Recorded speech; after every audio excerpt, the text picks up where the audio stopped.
Let's talk about Moon in Gemini. And yes, in case you're wondering, I do offer private astrology readings, link in bio to schedule your appointment. And please join us every Tuesdays and Wednesdays. I host a live right here on TikTok where we talk astrology and manifestation. It's at 7:30 p.m. Central Time. Now back to Moon in Gemini. Moon in Gemini is one of the most misunderstood placements in astrology. And the reason for that is because Moon and Gemini people hardly ever feel their feelings.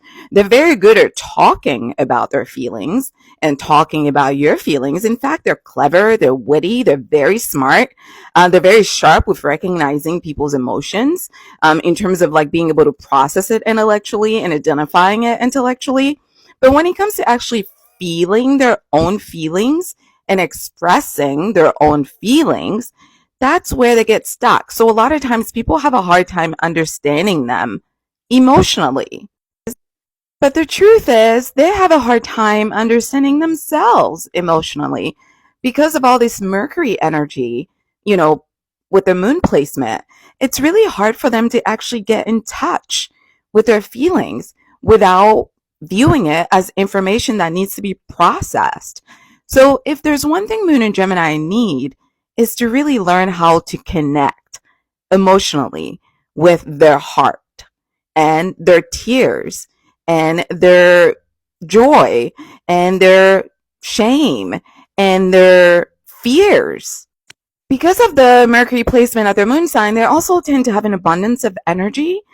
So with that being said, it's hard for them to be steady and still. So they can be scattered emotionally, but they can also be moody, much like Cancer. So at home, that's where they feel the most comfortable to release all of that moodiness. So when you hear about Gemini sometimes moody, oftentimes Moon in Gemini is moody.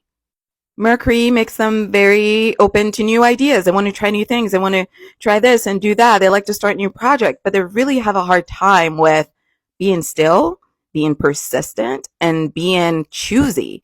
You know, like this is what I want to do, and this is what I'm going to see through all the way to the end. Instead, they're doing 100 things a minute, and oftentimes they really struggle to bring things to completion. They get bored really easily. They have a hard time enjoying what they do have. You know, they seem to suffer from the grass is greener on the other side, and it's hard for them to just, again, be steady, appreciate what's right here, and be content with what's right here and see what's right here through.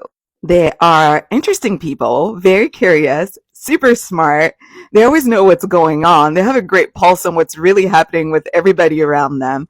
Great at organizing get-togethers, very social, a lot of fun, easygoing, just full of life.